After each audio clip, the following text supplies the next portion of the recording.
What's a vacation? Wow. That's a question for Las me. Pegasus. Somewhere I haven't been. Yeah, That's a good one. I changed my answer. Yeah, I like to go to a new city, just wander around and see a city that I haven't been before. I like the staycation. I like to stay in my PJs and play video games.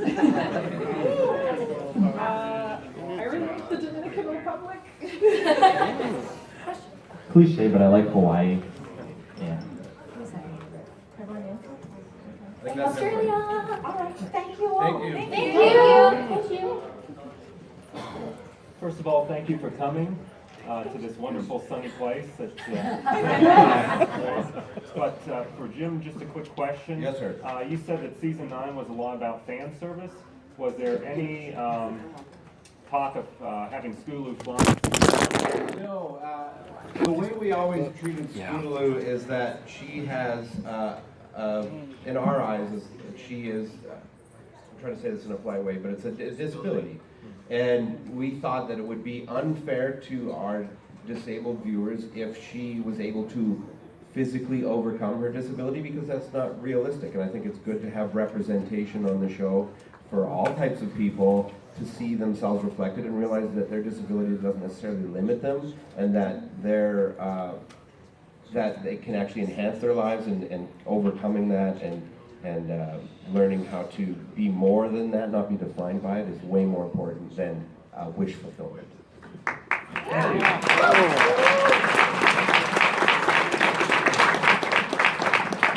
my question is for pretty much anyone who wants to answer it.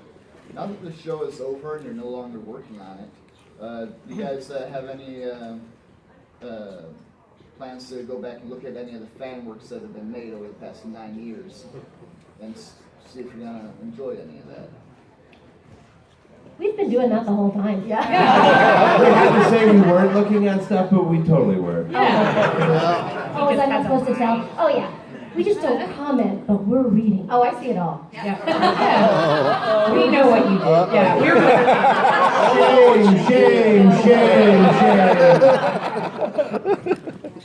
This is for Tori and Desiree. How do you go about creating an art style for something? Sorry, if you want to go again. For the show, we usually try to stay in the style of the show, but Well, we yeah, I mean, like for Right. individual projects or something. Oh, it's like a Frankenstein thing where you take stuff from each artist that you like and then you morph it into something that's completely your own. Yeah. I feel like it's always changing. Like, a lot of people online will ask me, like, how did you find your art style? It's just like, if you look at art that I did like 3 months ago, it's different. But it is the thing where it's like you take, like, I really like how this artist draws eyes. I'm gonna try and figure out how to do that. And then there's like, it's like a weird happy medium of your art style and their art style, and it's always changing. But yeah. Thank you. You're the best princess. Yeah! Don't tell Twilight. Hi guys, my name is Red Card and I'm from Philadelphia.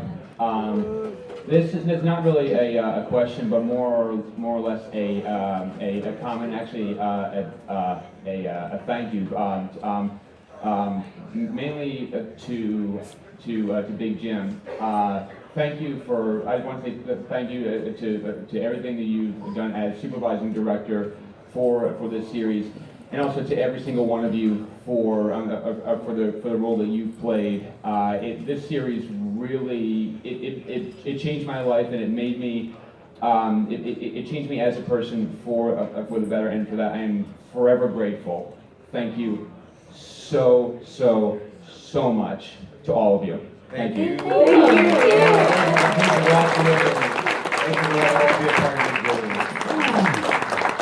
Don't make us cry, we just got here.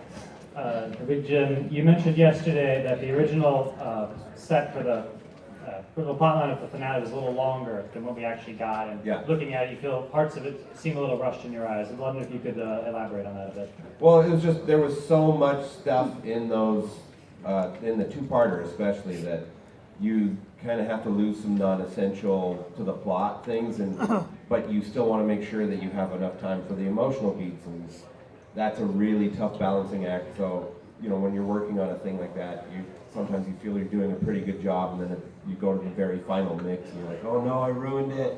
And thankfully, you guys, for the most part, feel like it worked.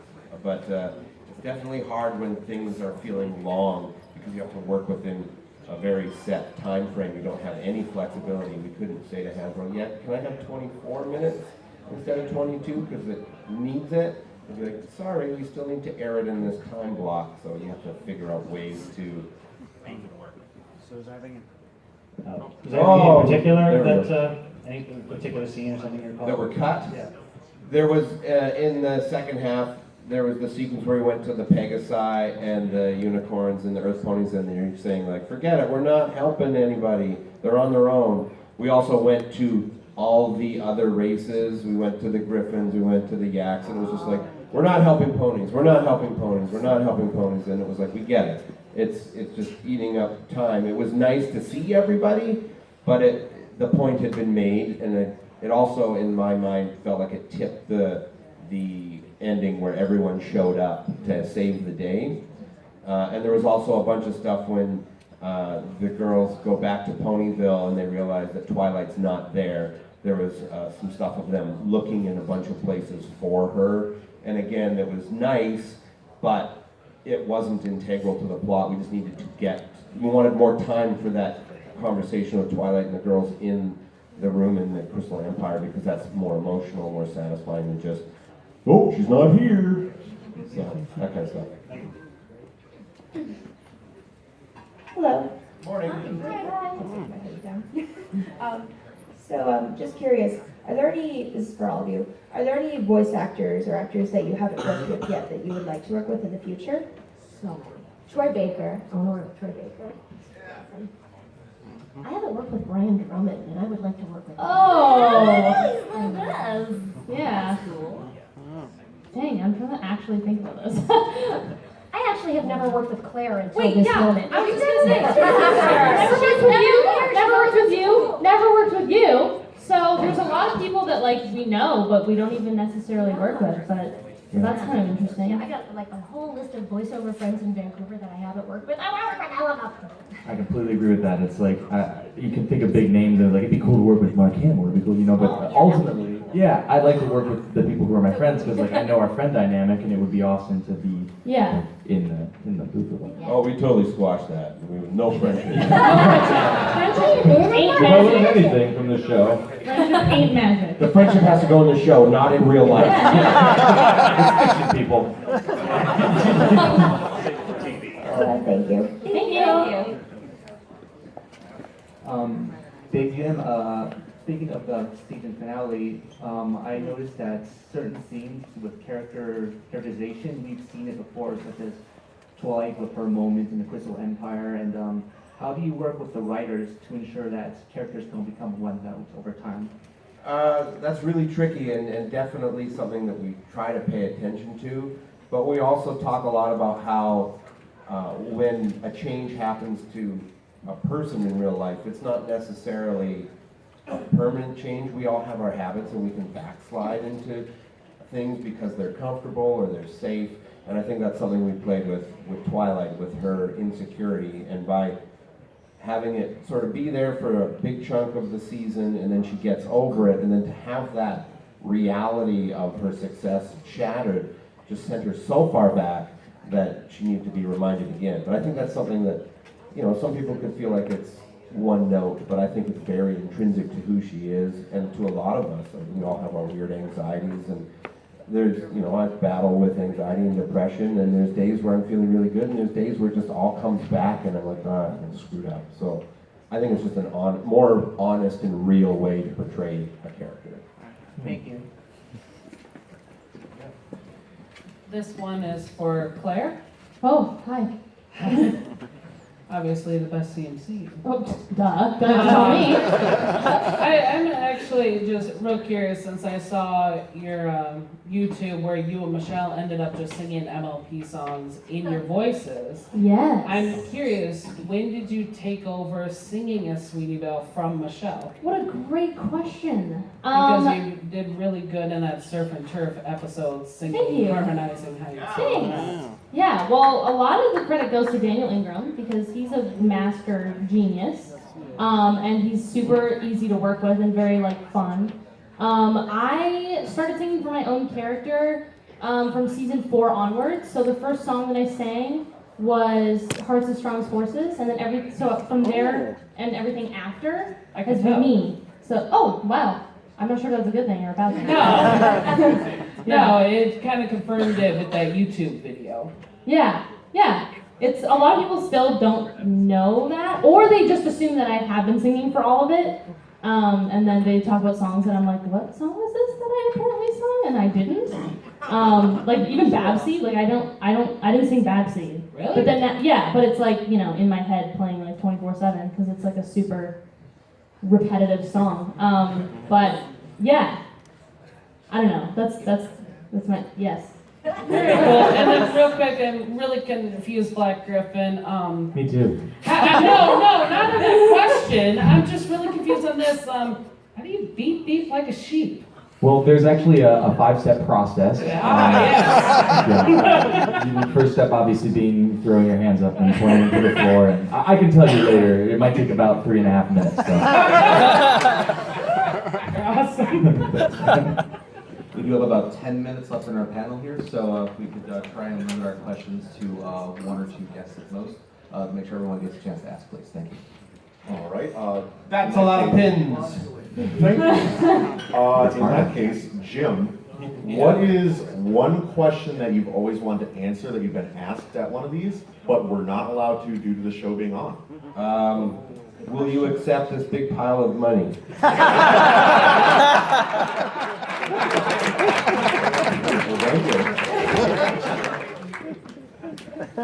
Hi there. Sorry, I was just wanted to ask a quick yay or nay across the board for spicy food. Oh yeah! Yay! Big yay! Peer pressure, nay. Awesome. Yay. Canada represent. Yeah! Whoever thinks they have an interesting answer, biggest regrets involving the show now that it's over? Yes? I have jokes. I probably should have eaten more of Tabitha's cookies. Yes. My regret is eating too much of them and being loud. Mine is that they left me in charge. Mine is that this is my first pony pod. I should have been going to way more.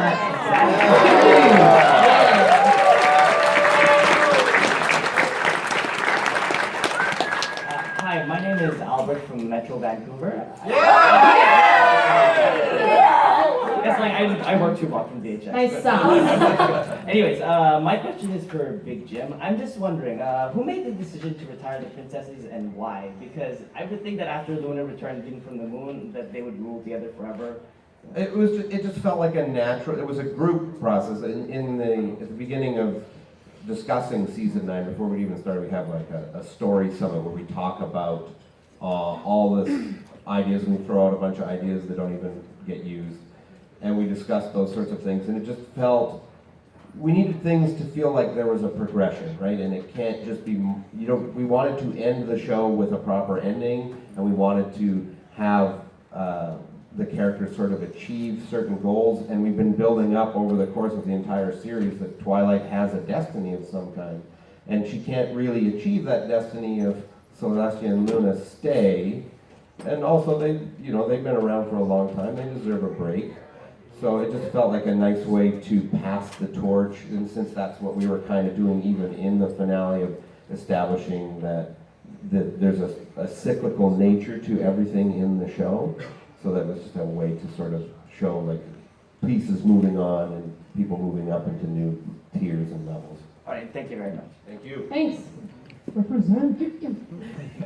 Hi, thank you for all coming, by the way. That's really cool. Thanks for having us. Yeah, my name is Dylan. I'm from Minnesota.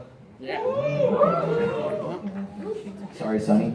Hey, I lived there for 10 years. I got nothing against Minnesota. All right, but my question is for Kelly. So, Miss Famous one-liner. I just have to say that it was really cool to see your fight with Chrysalis and stuff like that, and a lot of the emotion that you put into that.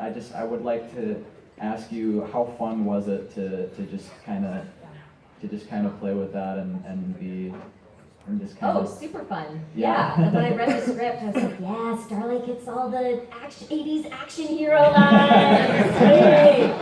Yeah, it was really fun. Of course, working with Kathleen is always a blast. She's my nemesis and my best friend on the show, which is always sometimes in the same episode, which is really great. So that's always a treat, and it was just so satisfying to have those two face off against each other after so long, after waiting and all of these kind of like teasing it for 2 seasons. So that was really fun, and then seeing it animated was great. And it was like badass Mare walks away from Avalanche. Yeah, we need like a cool guy doesn't Yeah, look in hair blowing in the explosion. wind. That's super cool. So like I couldn't have like asked a million for. miles away. Yeah.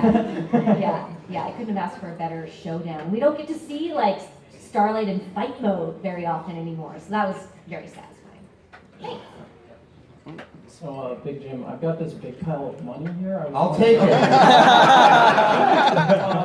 Now, so we know Grogar was planned from the beginning. Yeah. Did his voice actor know that he was not playing Grogar? No. No. Okay. So that was just. It wasn't. He didn't need to know that Okay. information, and we didn't want to tip it in the performance. Okay. Cool. Thanks. I think he knew finally in that last episode, you know, when he walks in and does the scene, and then all of a sudden I'm not doing that voice, I guess. And he doesn't exit stage left. Exactly. Yeah. Thanks, Doc.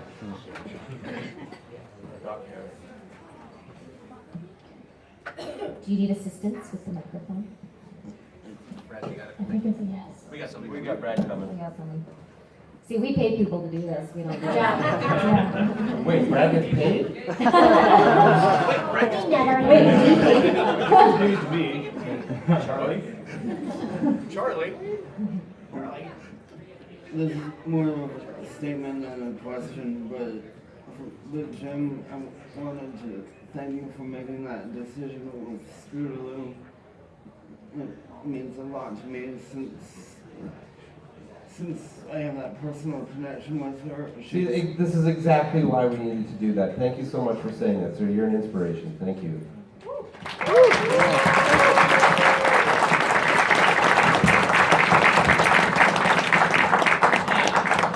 Thank you so much.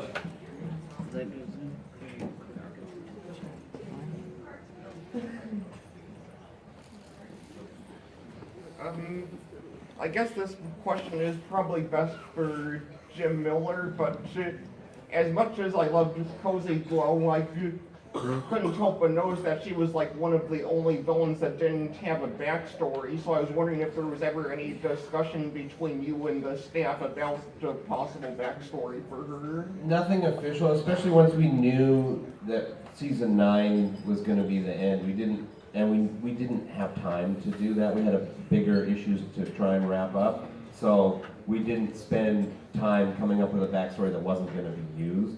So a lot of that stuff, like we have jokes about she's actually 42 and has a form of dwarfism or something.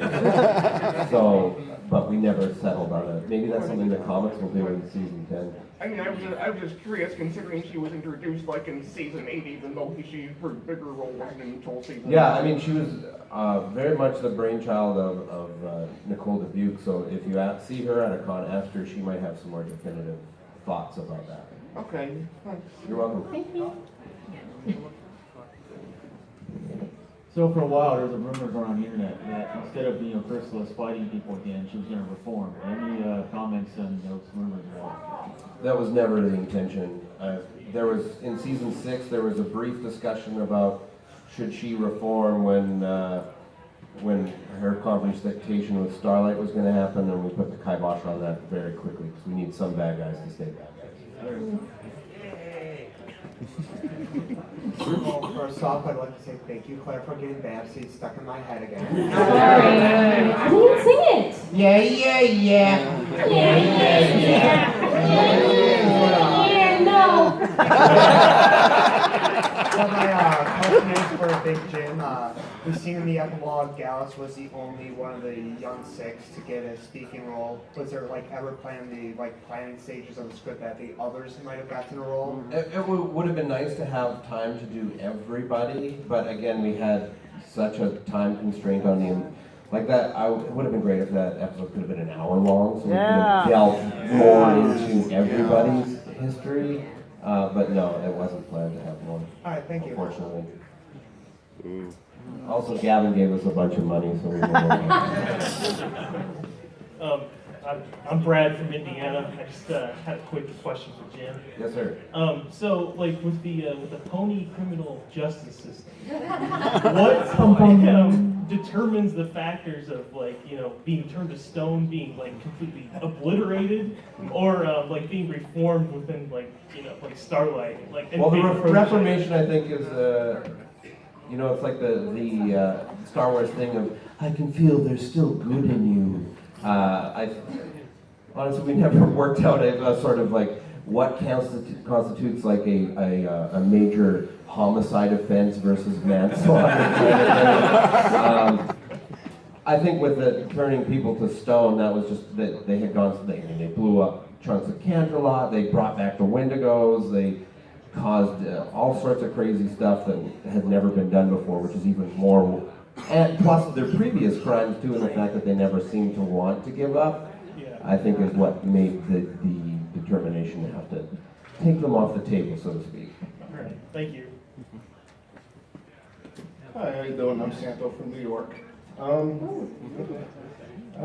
Just want to say thank you for all the work you've brought for us. And my question is, would you do all this over again? And would you have done anything differently?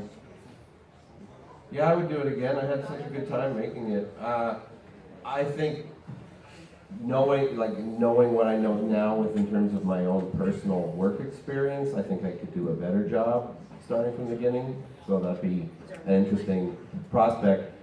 I think I need a break from ponies for a little bit. All right, thank you. My name is Snowday from, unfortunately, New Jersey. Sunny,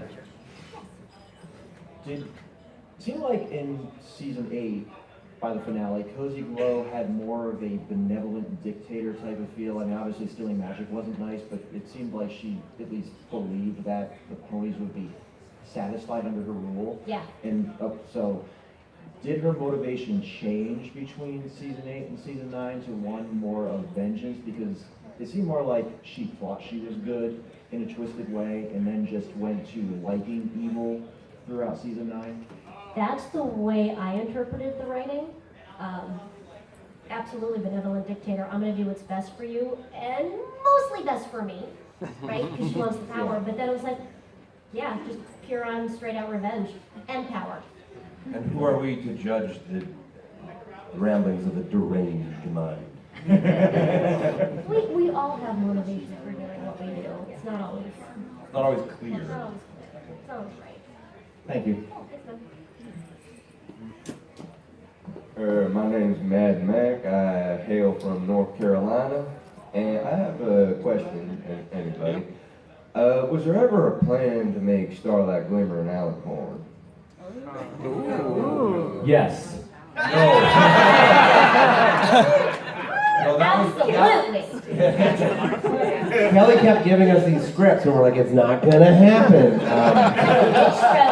No, that was never even discussed. That was all fan speculation. Oh, really? Yeah.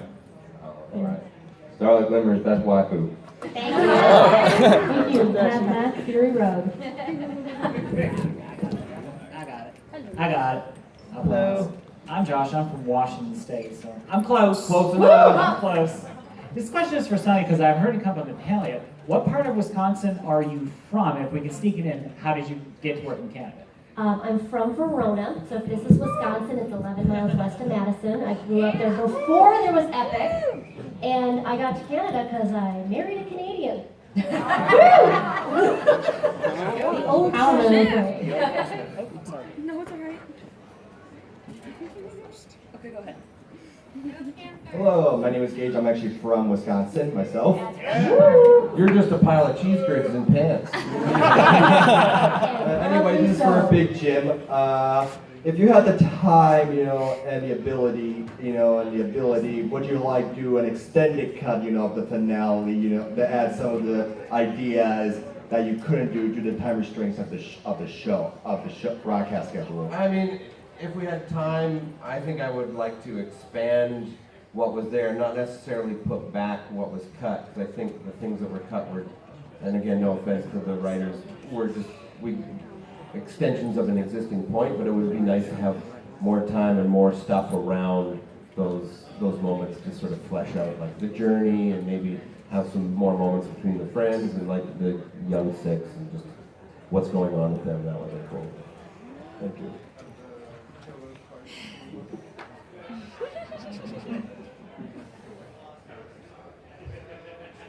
Deep breaths, deep breaths. You can do it. You can do it. What's your name? Caitlin. Caitlin, hey, where are you from? Illinois. Favorite pony? Rainbow Dash. Yeah. Which makes you 20% cooler. Yeah. Question for Sunny. Sunny. And a question for Claire. Why is Cozy Glow evil? Okay, here's my answer for this, because for the purpose of the show, I think it was really important to have a villain who didn't look like a villain, right? Because Chrysalis you can see coming a mile away. There's nothing sneaky about that woman, and I think it's important to have a sneaky villain, right? Because people who are nice to you and look like you and pretend to be your friend aren't necessarily your friend, and it's important to show that villains can be sneaky and try to trick you.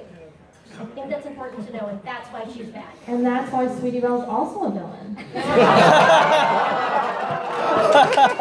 has a longer story arc than that. Dun dun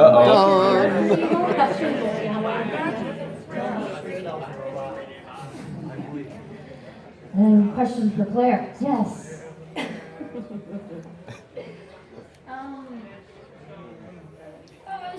This is really alright. You got it. You got You got this. it. I bet you it's going to be a great question. Now I'm so excited. Do you do videos with Michelle Draper? I do. I do plenty of them. I saw the Halloween one. It was awesome. Yeah. Do you see the most recent? What was that song called? That Halloween? Every Day's Halloween. Yeah. Oh yeah. If you guys don't know what our fun side conversation is here, Michelle Krieber, the voice of Apple Bloom, and I every year. Well, we make a bunch of videos together. Halloween week. We do Halloween. So we do like 4 to 7 videos every year when it's Halloween time. We just put out a bunch before coming to this convention, where we do Halloween themed activities. We vlog, we make pies, we do a bunch of stuff, and we always come out. We have Q&As as well, and then we always come out with like a song or a rap that's kind of dumb but fun. And this one we filmed, and I think it might be our best one yet. I don't know, but it's very catchy and it was stuck in my head. More than Babsy, for sure. Oh my god. Yeah, it got annoying. Yeah. Well, Awesome. Thanks for watching. Thank you. This is for Big Jim. Yes, sir. So, one thing I noticed is that, well, Dr. Wolf talked about this too, which is very emotional, is that when we first saw the first episode, we saw the book open, but at the end, we saw the book closed, and like, whose idea was it to have the book closed at the end? I don't even know if it was a specific person. It just feels like it has to be that, and it's felt like that since that first episode. Really, is that it has to be the closing of a book if we get to end the series. When I was at Winnie City earlier this year, someone came and suggested it, and I had to go. I was like biting my tongue because we had already boarded it, and I'm like, that's how it's ending. Yeah. So. But you did an excellent job of closing it. I mean, like every time I see that episode, I'm like, oh my gosh, it's really the end, but I'm so grateful that we got to actually end the series and not just have it stop. Yeah. It means a lot to me, and it's clear that it means a lot to everyone else too, so it's awesome. yeah, so thank you. Thank you all guys for everything you do. Thank you. Quick follow-up, was there ever a point in time where you were concerned you weren't going to be able to get a proper vengeance? I mean, that was always a risk, especially, you know, as that's why seasons 4, 5, 6, 7 have, like, the last shot is very sort of like, if we don't get more, maybe this will be it. But nothing like official, like we're not sure. But there was a time during the early stages of season 9 where Hasbro wasn't sure if it was going to be 13 or 26 episodes, and they were kind of going back and forth. It's like, we need to know soon, because otherwise we have to cram stuff really in if it's only going to be 13, but thankfully they let us do 26. Also, can I say, this bears repeating because lots of people have thanked us today and this weekend, and that's been really wonderful, but I think you all vastly underestimate your part in this show going for 9 seasons. I don't think we would have done 3. Yeah. You know what I mean? Like the second one, we eked out a second one. I wouldn't have been on the show. None of us would have been on the show, and the reason it's gone 9 seasons is because of you. Yeah. You guys are awesome.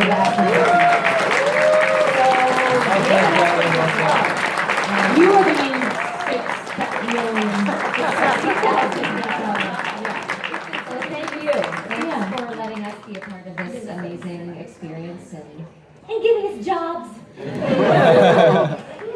You're welcome. All right, do we have one more? Okay, one more. Hello.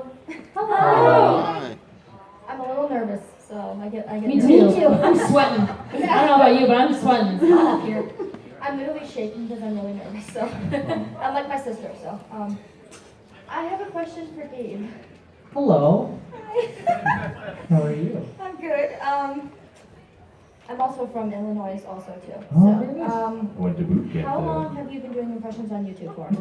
I started that like 2 years ago, just on a whim, because I was like, I want to make money, and these look popular. And it worked, so I'm glad I did them. Yeah, about 2 years ago was my first one. It was terrible. And would you say the Getting Stronger video, I watched it last night. I was watching you, Michelle Creeper, who had sticks, and you guys were like fighting. We did have sticks. Do you think you would be able to have a fight with her? Oh, I do that all the time. You would win. I do win, yes. But who would win? No, she would win. Bummer, I thought you would because you're probably strong. So. Well, you underestimate her powers. I mean, you did take your shirt off at your concert, so. That was not my fault. Yes, it I think you scared Claire. I scared myself. Oh, I'm sorry. I think Claire was scarred. Yes. 24/7. Yeah. Thanks very much. You're welcome. Thank you. Please give it up for our guest of honor.